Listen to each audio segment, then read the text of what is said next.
హల్లెలూయా. అందరికీ మరణాత మరణాత మరణాత.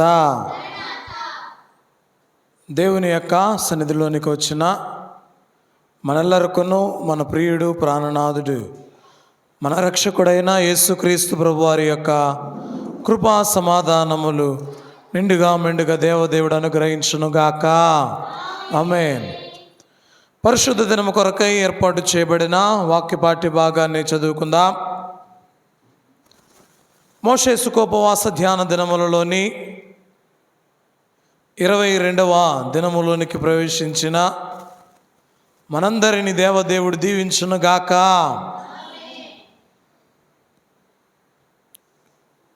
నిర్గమాకాండ గ్రంథము 22వ అధ్యాయమును మనం గమనించిన వారమైతే ఈ నిర్గమాకాండ గ్రంథములో 22వ అధ్యాయములో దేవదేవుడు దొంగిలించుట వలన కలిగే శిక్ష ఏంటో, అంతేకాకుండా పంట పొలములకు ఏదైనా నాశనం తెచ్చుట ద్వారా వచ్చేటువంటి శిక్ష ఏంటో, కనిపించకుండా పోయినటువంటి వస్తువులకు ఉన్న నియమాలు, ఎలాంటి నియమాలు అనేటివి, అంతేకాకుండా బదులు తీసుకున్నటువంటి వాటిని గూర్చినటువంటి విధులు, జారత్వమును గురించి, శకునమును గురించి, మృగములతో మానవ సంభోగం గురించి, ఇంకా పరదేశులను అనాథులను పీడించుటను ఈ యొక్క అధ్యాయాలలో వ్రాయబడినటువంటి మాటలు అంటూ ఉన్నాయి. కాబట్టి ప్రియ దేవుని బిడ్డలారా, ఈ యొక్క అధ్యాయాన్ని మనం గమనిస్తే దేవుడు నీతి బోధలను, న్యాయ విధులను తెలియచేస్తూ ఉన్నవారై ఉంటూ ఉన్నారు. చూడండి, ఈ యొక్క అధ్యాయం అంతయు కూడా గమనించిన వారమైతే అధ్యాయములో రాయబడిన అనేక మాటలు ఏ విధంగా వ్యవహరించాలి, ఏ విధంగా చేయాలి. ఏమండి, దొంగతనం చేసేటువంటి వారు ఉంటారు, వస్తువులను దొంగతనం చేసేటువంటి వారు ఉంటారు. వారికి ఎలాంటి శిక్ష విధించాలో, ఇంకా కొన్ని వస్తువులు కనిపించకుండా పోతాయి, మన దగ్గర ఉన్నట్టే ఉంటాయి, కానీ ఎప్పుడు ఎవరు ఎత్తుకెళ్ళిపోతారో తెలియదు. ఏమండి, మన వస్తువులు మన కంటి ముందే చూస్తూ ఉంటాం, కానీ ఎప్పుడు ఎవరు ఎత్తుకెళ్ళిపోతారో తెలియదు. కనిపించకుండా పోయినటువంటి వస్తువులకు ఎలాంటి శిక్ష విధించాలి. కొంతమంది వీడు ఎదిగిపోతూ ఉన్నాడు అని పంటను నాశనం చేసేటువంటి వారు కూడా ఉంటారు. వీడి పంటని ఎలాగైనా నాశనం చేయాలి అని వాని యొక్క, అంటే పశువులు వెళ్తూ ఉన్నాయనుకోండి, పశువులను ఇట్లా రోడ్డు మీద తీసుకెళ్ళాలి, కానీ పంట పొలాల్లోనికి పంపించారనుకో, పంట అంతా కూడా నాశనం అయిపోద్ది. అంటే ఈ విధంగా చేస్తే, పంటను నాశనం చేస్తే వారికి ఎలాంటి శిక్షను విధించాలి. అంతేకాకుండా జారత్వాన్ని గురించినటువంటి మాటలు, శకునములను గూర్చినటువంటి మాటలు, ఇంకా మృగములతో చేసేటువంటి సంభోగాన్ని గురించినటువంటి మాటలు, ఇంకా పరదేశులను అనాథులను పీడించుట ద్వారా, పరదేశులను అనాథులను పీడించుట ద్వారా ఎలాంటి శిక్ష విధించబడుతుందో దేవదేవుడు తెలియచేస్తూ ఉన్నాడు.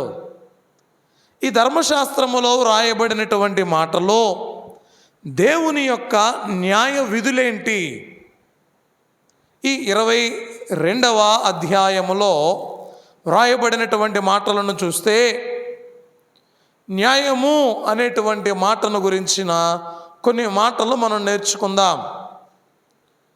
దేవునిలో ఉన్నటువంటి ఒక లక్షణము న్యాయము. ఏంటండి? దేవునిలో ఉన్న ఒక లక్షణము న్యాయము. దేవా, నీవు న్యాయమై ఉన్నావు. దైవలక్షణముల స్తుతులలో మనం నేర్చుకుంటాం, దేవా నీవు న్యాయమై ఉన్నావు అని. అలాగుననే ప్రియ దేవుని బిడ్డలారా, ఒక వాక్యాన్ని చదువుదాం. ద్వితీయోపదేశ కాండము 32వ అధ్యాయం. ద్వితీయోపదేశ కాండం 32వ అధ్యాయం 4వ వచనం. ఆయన ఆశ్రయ దుర్గముగా ఉన్నాడు, ఆయన కార్యము సంపూర్ణము, ఆయన చర్యలన్నీ న్యాయములు, ఆయన నిర్దోషి అయి నమ్ముకొనదగిన దేవుడు, ఆయన నీతిపరుడు, యథార్థవంతుడు. ఈ మాటలో రాయబడినటువంటి మాట, ఆయన కార్యము సంపూర్ణము, ఆయన చర్యలన్నీ న్యాయములు. అమ్మా, ఆయన ఏ కార్యము చేసినా, ఏ పని చేసినా, ఎవరికైనా న్యాయ తీర్పుని ఇచ్చేటువంటి దేవదేవుడై ఉంటూ ఉన్నాడు. ప్రియ దేవుని బిడ్డలారా, వాక్య భాగాలలో మనం గమనిస్తే ఇదే మాటను గూర్చి, ఈ మాటను చూడండి. దేవదేవుడు ఎవ్వరికి కూడా అన్యాయం చేసేవాడు కాడు.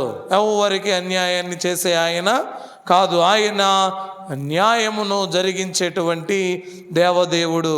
103వ కీర్తనలో వ్రాయబడిన ఒక మాటను చూద్దాం. 103వ కీర్తన 6వ వచనం. యెహోవా నీతి క్రియలను జరిగించుచు బాధింపబడు వారికి అందరికీ.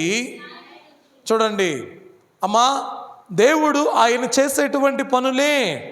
ఆయన నీతి కార్యములను జరిగించుచు, నీవు బాధింపబడుతూ ఉంటే ఎందుకు బాధింపబడుతూ ఉన్నావో, నీ పక్షాన ఏ విధమైనటువంటి న్యాయం జరగాలో నీ పక్షాన న్యాయము జరిగించేటువంటి దేవదేవుడు ఆయన.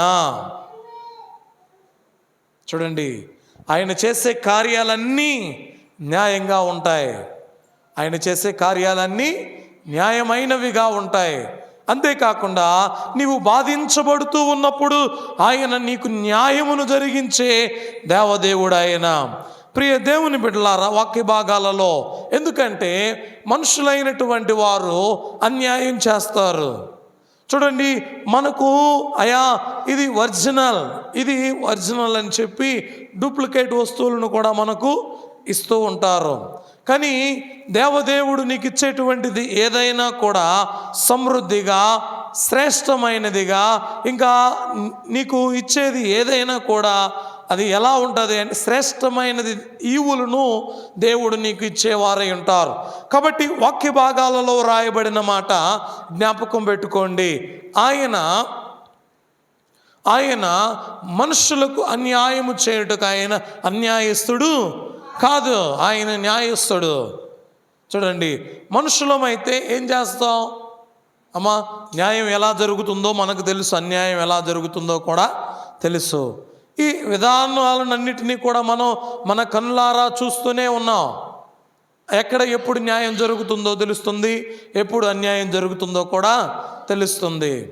అయితే ఈ వాక్య భాగాలలో ఇంకా మనం ఎక్కడికి వెళ్ళినా కూడా ఏ విధంగా మనకు న్యాయం చేస్తూ ఉన్నారా, అన్యాయం చేస్తూ ఉన్నారా తెలుస్తుంది. వాక్య భాగాలలో దేవదేవుడు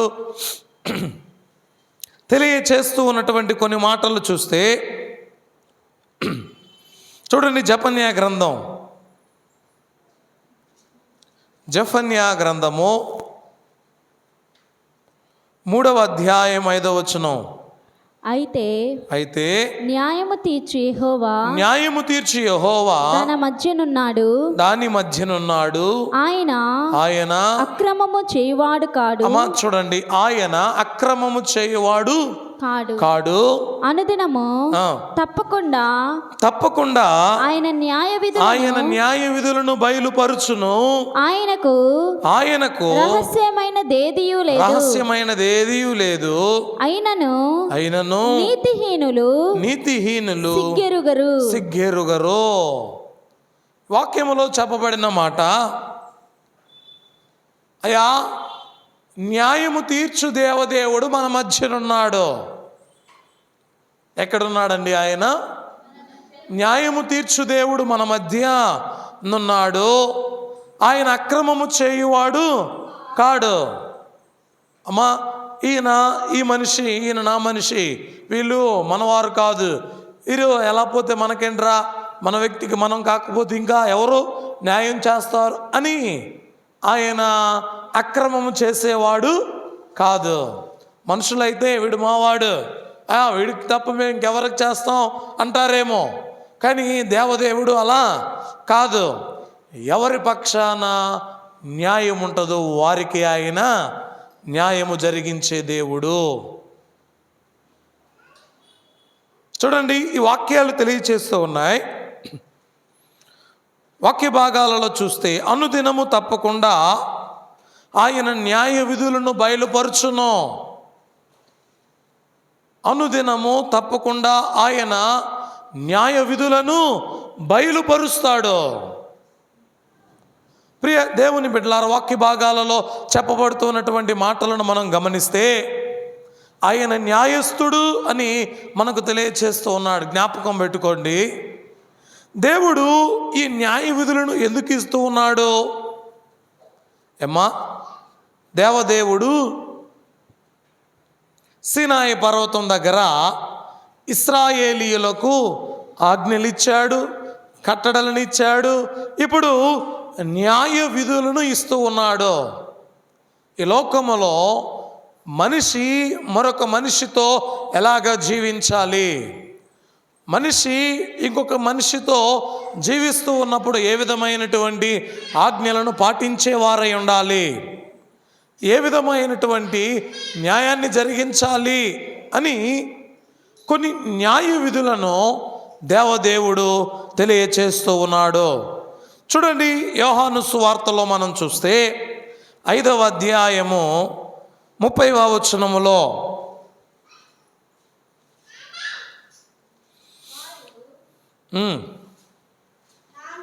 నా అంతటి నేను ఏమీ చేయలేదు, నేను వినున్నట్లుగా తీర్పు తీర్చుచున్నాను, నన్ను పంపిన వాని చిత్త ప్రకారమే చేయకూడదును కానీ నా ఇష్ట ప్రకారం చేయగోరను గనుక నా తీర్పు న్యాయమైనది. అవండి, నా తీర్పు న్యాయమైనది. ప్రియమైన దేవుని బిడ్డలారా, వాక్య భాగాలలో మనం గమనిస్తే దేవదేవుడు తెలియచేస్తూ ఉన్నటువంటి మాటలు, అయ్యా నా అంతటి నేను ఏమీ కూడా చేయను, నా అంతటి నేను ఏమీ కూడా చేయను, నేను వినున్నట్లుగా తీర్పు తీర్చను. మనుషులు వింటూ ఉన్నారని, అవండి, పిలాతు మనుషులు చూస్తూ ఉన్నారని తీర్పు తీర్చాడు. పిలాతు జనులందరూ కూడా ఏకపక్షముగా ఉన్నారు అని, ఆయన ఇస్తూ ఉన్నటువంటి తీర్పు అన్యాయమని తెలిసినా కూడా, అన్యాయమని తెలిసినా కూడా ఎవరి పక్షాన నిలబడ్డాడు? న్యాయం పక్షాన నిలబడ్డాడా? అన్యాయం పక్షాన నిలబడ్డాడా? అన్యాయం పక్షాన నిలబడ్డాడు. అంటే వాక్యం చెబుతూ ఉన్నటువంటి మాట, నా అంతటి నేను ఏమీ కూడా చేయను, నేను వినున్నట్లుగా తీర్పు తీర్చును. మీరు వింటున్నారని, ఎవరైనా వింటున్నారేమోనని, అది అన్యాయమైనా సరే న్యాయముగా మలిచి నేను తీర్పు తీర్చును. నన్ను పంపిన వాని చిత్త ప్రకారమే చేయకూడదును. అయ్యా, నా ఇష్టం కాదయ్యా, దేవుని ఇష్టం ఏదైతే ఉంటుందో దానిని జరిగిస్తాను కానీ నా ఇష్ట ప్రకారము చేయగోరను గనుక నా తీర్పు న్యాయమైనది. నా తీర్పు ఎలాంటిదండి? న్యాయమైనది. చూడండి, దేవుడు చెప్పేటువంటి మాటల్లో ఈ లోకములో జరిగే వాటిని గురించి తెలియచేస్తూ ఉన్నాడు.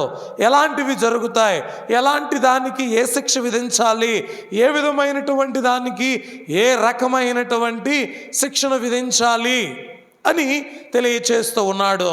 ప్రియ దేవుని బిడ్డలారా, ఒక రైతు పంట వేసుకున్నాడండి. ఒక రైతు మామిడి తోట వేసుకున్నాడు అనుకుందాం.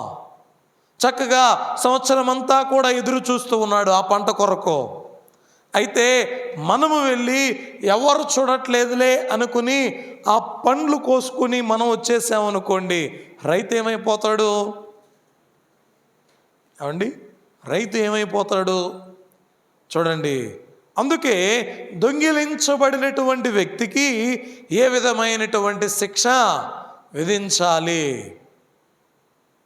ఏమండి, ఎవరు చూడట్లేదులే అని నీవు ఏం చేసావు? నీవు వేయని పంటను దొంగిలించావు, నీది కాని వస్తువుని దొంగిలించావు. కేవలం ఏంటో తెలుసా?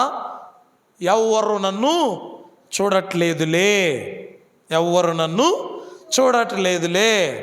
అయితే దేవుడు చెబుతూ ఉన్నాడు ఇశ్రాయేలీయులకు, ఇదిగో ఎవరు చూడట్లేదని మీరు ఇలా చేస్తున్నారేమో, ఇది కరెక్ట్ కాదు, ఇది మంచిది కాదు, ఇది తప్పు, ఇది తప్పు, ఇది న్యాయమైనది కాదు, ఇది న్యాయమైనది కాదు. చూడండి, పంట వేసుకున్నారు, పంట పొలాలు ఉన్నాయి. ఈ పంట పొలాల్లోనికి పశువులను తోలకూడదని మనకు తెలుసు. అమ్మా, కాపరిగా ఉన్నటువంటి వ్యక్తి ఏం చేయాలి? పశువులను ఎక్కడైతే పచ్చిక బయళ్ళు ఉంటాయో అక్కడికి తీసుకుని వెళ్ళి వాటిని మేపాలి. ఇది కాపరి యొక్క పని. అలా కాకుండా ఎక్కడైతే పచ్చగా పంట పొలాలు ఉన్నాయో ఆ పంట పొలాల్లోనికి పశువులు తీసుకెళ్ళాడు అనుకోండి, దీనికి ఏ రకమైన శిక్ష విధించాలి? అమ్మా, అర్థమవుతుందా? ఇది తప్పు, ఇది మంచిదా చెడ్డదా? చెడ్డది, ఇది న్యాయమైనది కాదు. అయితే ఈ పని చేస్తూ ఉన్నప్పుడు ఎలాంటి శిక్ష విధించాలో దేవదేవుడు తెలియచేస్తూ ఉన్నాడు. అయ్యా, మనుషులైతే అన్యాయాన్ని కూడా న్యాయముగా తీర్చగలరేమో. నీవు చేసింది అన్యాయమే, కానీ న్యాయం నీ వైపు త్రిప్పగలరు. కానీ దేవుడు ఆ విధంగా చేయడు. ఆ విధంగా చేయుటకు ఆయన అన్యాయస్తుడు కాదు. నీవు గొప్పవాడు అయి ఉండొచ్చు, నీ దగ్గర పలుకుబడి ఉండొచ్చు, నీవు ఇంకా ఈ లోకంలో ఉన్నతమైనటువంటి స్థితిలో ఉండొచ్చు, కానీ నువ్వు చేసింది అన్యాయం. అయితే బీదవాడి పట్ల, దీనుల పట్ల ఆయన న్యాయస్థుడుగా ఉన్నవారు. వాక్య భాగాలలో చెప్పబడుతున్నటువంటి మాట, ఆయనలో ఉన్నటువంటి ఒక లక్షణమే న్యాయం. చూడండి, నేటి దినాన దేవదేవుడు జ్ఞాపకం చేస్తూ ఉన్నాడు. ఈ లోకంలో నీకు అన్యాయం జరిగిందేమో, ఈ లోకంలో మోసపోయావేమో, ఈ లోకంలో నీవు తీర్పు తీర్చబడుతూ ఉన్నావేమో, అయితే దేవుని దగ్గరకు రా, ఆయనకు మొరపెట్టు, ఆయనకు నీవు విజ్ఞాపన చేయి, ఆయన నీకు తీర్పు తీరుస్తాడు. ఏది న్యాయం అయితే దానిని ఆయన నీకు తీర్పు తీరుస్తాడు. వాక్యం చెబుతూ ఉన్నటువంటి మాట అదే. నేటి దిన వాక్యములో, అయా నీ వాక్య విధులను నేను చదివాను, నీ న్యాయ విధులను నేను చదివాను నీవు చెబుతూ ఉన్నావు. నీ వాక్య భాగాలలో ఏ విధమైనటువంటి మాటలు రాస్తూ ఉన్నావంటే, పరదేశులైనటువంటి వారు ఉంటారు, వారికి అన్యాయం చేయకండి. అమ్మా, బీదులైనటువంటి వారు ఉంటారు, వారికి అన్యాయం చేయకండి. విధవరాండ్రు ఉంటారు, వారికి అన్యాయం చేయకండి. ఎందుకంటే వీరి పక్షాన వాదించేవారు లేరని, వీరి పక్షాన న్యాయం తీర్చేవారు లేరని, వీరి పక్షాన వీరికి న్యాయం సమకూర్చేటువంటి వారు లేరని వీరికి అన్యాయం చేస్తారేమో. ఇది చాలా తప్పు. దేవాతి దేవుడు అంటున్నాడు, సరైన తీర్పు అనేది మీకు ఉంటుంది. వాక్య భాగాలలో చెప్పబడుతున్నటువంటి మాట, రోమాపత్రిక 2వ అధ్యాయము 2వ వచనం, అట్టి కార్యములు చేయి వారి మీద దేవుని తీర్పు సత్యమును అనుసరించినదే అని ఎరుగుదుము. వాక్య భాగాలలో మనం చూస్తే, కాబట్టి తీర్పు తీర్చు మనుషుడా, నీవెవడవైనను సరే నిరుత్తరుడవై ఉన్నావు, దేని విషయములలో ఎదుటి వానికి తీర్పు తీర్చుచున్నావో దాని విషయములో నీవే నేరస్తుడవని తీర్పు తీర్చుకొనుచున్నావో, ఎలయనగా తీర్పు తీర్చు నీవును అట్టి కార్యములనే చేయుచున్నావు కావా. అమ్మా, దేవదేవుడు అంటున్నాడు, అయా తీర్పు తీర్చడానికి వెళ్తున్నావా? దేని నిమిత్తమై తీర్పు తీర్చడానికి వెళ్తున్నావు? దేని నిమిత్తమై నీవు తీర్పు తీర్చడానికి వెళుతున్నావు? అయితే దాని విషయములలో నీవే నేరస్తుడివి కావా? యేసయ్య అంటాడు, నీ కంటిలో ఉన్నటువంటి అమ్మా, నీ కంటిలో ఉన్న దూలమును తీసుకొనక ఎదుటివాని కంటిలో ఉన్నటువంటి నలుసును నీవు చూస్తున్నావు. నేటి దినాల్లో మనుషులైనటువంటి వారు ఎలాగా ఉన్నారు అంటే, వాక్యములో రాయబడుతున్నటువంటి మాట, నేను నేరస్తున్నైనటువంటి నేనే తీర్పు తీర్చుటకు వెళ్తూ ఉన్నా, తీర్పు తీర్చడానికి వెళ్తూ ఉన్నా. దేవదేవుడు అంటున్నాడు ఏంటో తెలుసా? అయా, దేని విషయములో ఎదుటివానికి తీర్పు తీర్చుచున్నావో దాని విషయములో నీవే నేరస్తుడవి. అర్థమైందండి? అమ్మా, అర్థమవుతుందా? దేని విషయములో తీర్పు తీరుస్తున్నావో దాని విషయములో నీవే నేరస్తుడివి.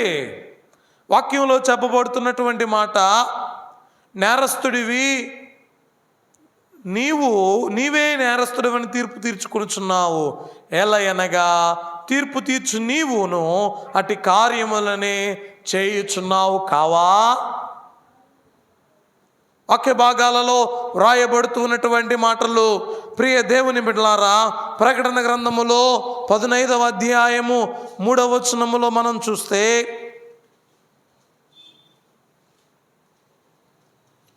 వారు ప్రభువా, దేవా, సర్వాధికారి, నీ క్రియలు ఘనమైనవి, ఆశ్చర్యమైనవి, యుగములకు రాజా, నీ మార్గములు న్యాయములు అని పాడుచున్నారు.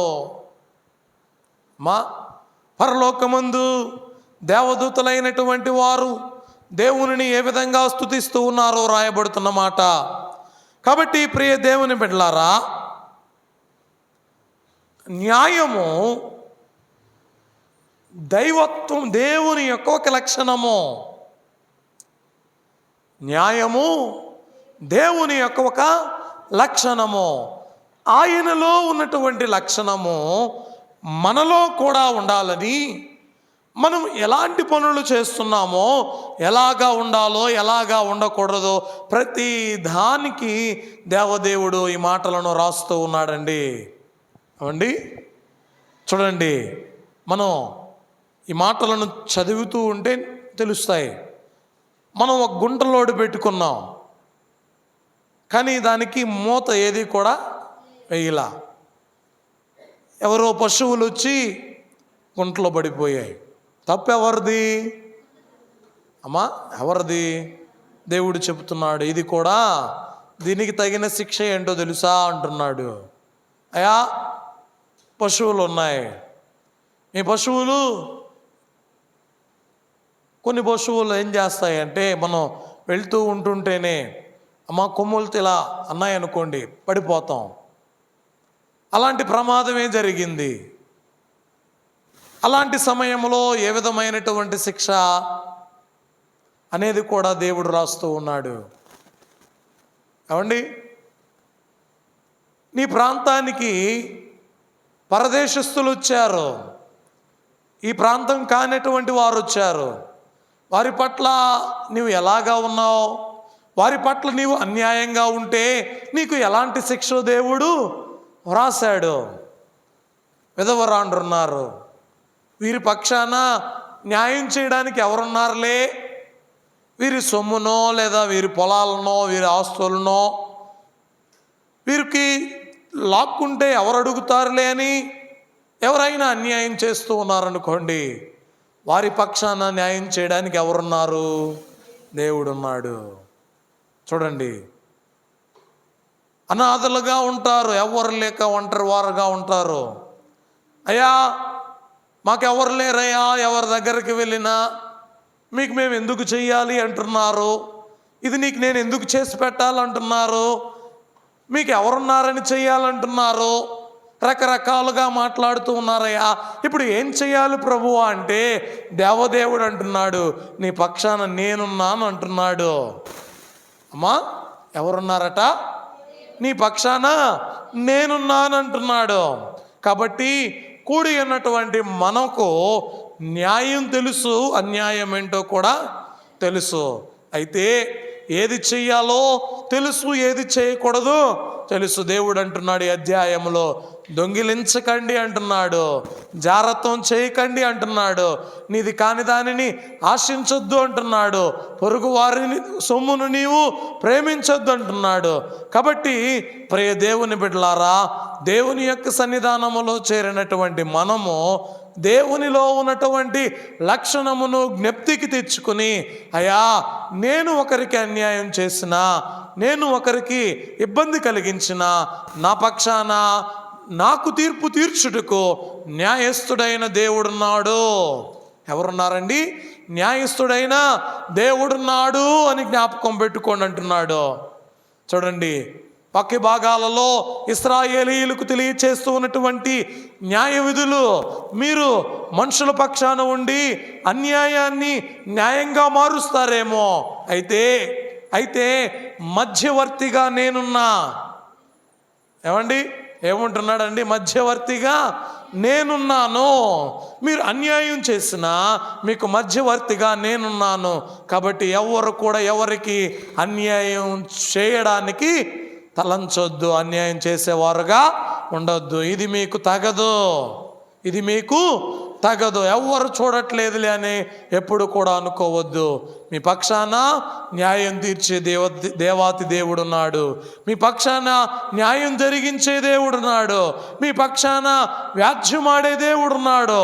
కాబట్టి అమ్మా వినండి, ఎవరిని కూడా ఎవరు లేరని అన్యాయం చేయాలని ఎప్పుడూ అనుకోకండి. ఏమండి, అన్యాయం చేయాలని ఎప్పుడు కూడా అనుకోకండి. ఇది చాలా తప్పు. దేవుడున్నాడు అని జ్ఞాపకం చేస్తూ ఉన్నాడు. ప్రియ దేవుని బిడ్డలారా, చూడండి, నీతి బోధలను గురించి, న్యాయమును గురించి దేవదేవుడు మాట్లాడుతూ ద్వితీయోపదేశకాండము 16వ అధ్యాయము 20వ వచనాలలో, నీవు జీవించి నీ దేవుడైన యెహోవా నీకిచ్చుచున్న దేశమును స్వాధీనపరుచుకున్నట్లు కేవలము, వినండి, కేవలము దేనిని అనుసరించండి? అమ్మా ఆ మాట చదవండి. ద్వితీయోపదేశకాండం 16వ అధ్యాయం 20వ వచనం, నీవు జీవించి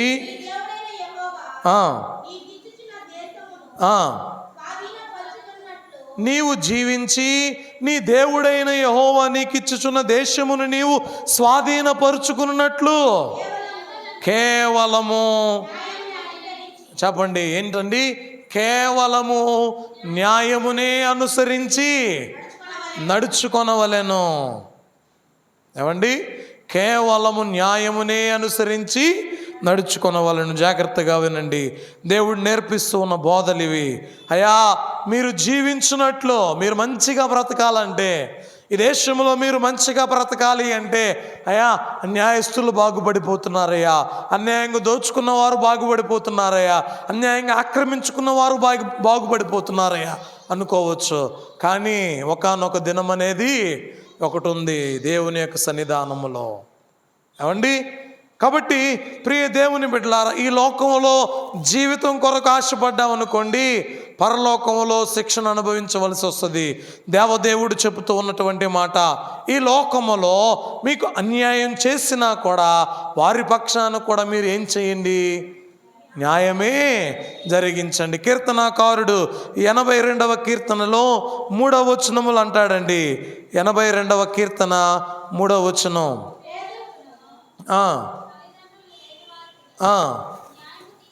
చూడండి, ఎవరెవరకటండి? పేదలకును తల్లిదండ్రులు లేని వారికి న్యాయం తీర్చుడి, శ్రమగల వారికి నీ దీనులకును. చూడండి, వాక్య భాగాలలో రాయబడుతున్నటువంటి మాటలు. అయ్యా, పేదలకు తల్లిదండ్రులు లేని వారికి ఏం చేయండమ్మా, న్యాయం తీర్చండి, శ్రమగల వారికి నీ దీనులకును. కాబట్టి ప్రియ దేవుని బిడ్డలారా, ఎవరిని కూడా మనం ఏం చేయకూడదు తెలుసా? తక్కువ చేసి చూడకూడదు, మాట్లాడకూడదు. ఎవరు చూడట్లేదులే, వారిదైతే వారికి దీన్ని ఇస్తే ఏమో, ఇవ్వకపోతే ఏమి అనుకోకూడదు. ఏం చేయాలో తెలుసా? మనం ఎంతవరకైతే న్యాయం చేయగలమో అంతవరకు వారికి న్యాయం చేసే వారంగా ఉండాలి. చూడండి, మరొక మాట కూడా చదివిస్తాను. సామెతల గ్రంథం 21వ అధ్యాయములో మనం చూస్తే 3వ వచనం, నీతి న్యాయములను అనుసరించి నడుచుకునుట బలులను నర్పించుట కంటే. చూడండి, 21వ అధ్యాయం సామెతల గ్రంథం 21:3, నీతి న్యాయములను అనుసరించి నడుచుకునుట. చూడండి అమ్మా, దేవునికి బలి అర్పించడం అంటే దేవునికి ఇష్టం. మీరు నా మాట విని నా దగ్గరికి వచ్చి బలి అర్పిస్తున్నారంటాడు. పాపమును క్షమించబడు నిమిత్తం బలి అర్పించాడంటారు. కాబట్టి దేవదేవుడు అంటున్నాడు, అయ్యా, నీతి న్యాయములను అనుసరించడం బలి నర్పించుట కంటే నాకు ఇంకా ఇష్టం. కాబట్టి మీరు బలినైనా అర్పించకపోయినా పర్లేదు, నీతిని న్యాయాన్ని అనుసరించి మీరు జీవించండి అంటున్నాడు. వాక్య భాగాలలో దేవదేవుడు నేర్పుతున్న మాటలండి ఇవి. ఈ మాటలు విని ఉన్నటువంటి మనం న్యాయం చేసే వారంగా ఉండాలి, న్యాయ విధులను అనుసరించే వారంగా ఉండాలి, అన్యాయస్తులకు కూడా న్యాయాన్ని జరిగించే వారంగా ఉండాలి. ఎందుకంటే మనం వేడుకుంటూ ఉన్న దేవుడు, ఆరాధిస్తూ ఉన్న దేవుడు, సేవిస్తూ ఉన్నటువంటి దేవుడు, మనం నమ్ముకున్నటువంటి దేవుడు న్యాయస్థుడు. కాబట్టి మనం అన్యాయం చేస్తే ఆయన మనకు తీర్పు తీరుస్తాడు. మనకెవరైనా అన్యాయం చేస్తే వారికి కూడా ఆయనే తీర్పు తీరుస్తాడు. కాబట్టి ప్రియ దేవుని బిడ్డలారా, దేవుని యొక్క సన్నిధానములో న్యాయస్థలముగా, న్యాయము జరిగించే వారముగా, దేవుని మాటలు విని నడిచే వారముగా ఉండు భాగ్యము దేవదేవుడు మనకు దయచేయును గాక. ఆమేన్. ప్రార్థన చేసుకుందాం. పరిశుద్ధుడా, ప్రేమాస్వరూపుడైన మా తండ్రి, మీ ఘనమైన నామమును కొందనాలు ప్రభువా. నీ వాక్యములో రాయబడిన మాటలను బట్టి నీకు వందనాలు. నీకు సన్నిధానములో చేరి నేను ఆరాధించు భాగ్యాన్ని దయచేసినందులకై వందనాలు. చేరినటువంటి మేము నీ మాటలు విని ఉండగా మాటలను నాయన మా వెన్నికడులు నాటింపు చేయమని యేసు నామమును అడిగి వేడుకొనుచున్నాము తండ్రి. ఆమేన్. అందరికీ మరణాతా మరణాతా మరణాతా. దేవదేవుడే మనందరినీ దీవించునుగాక. ఆమేన్.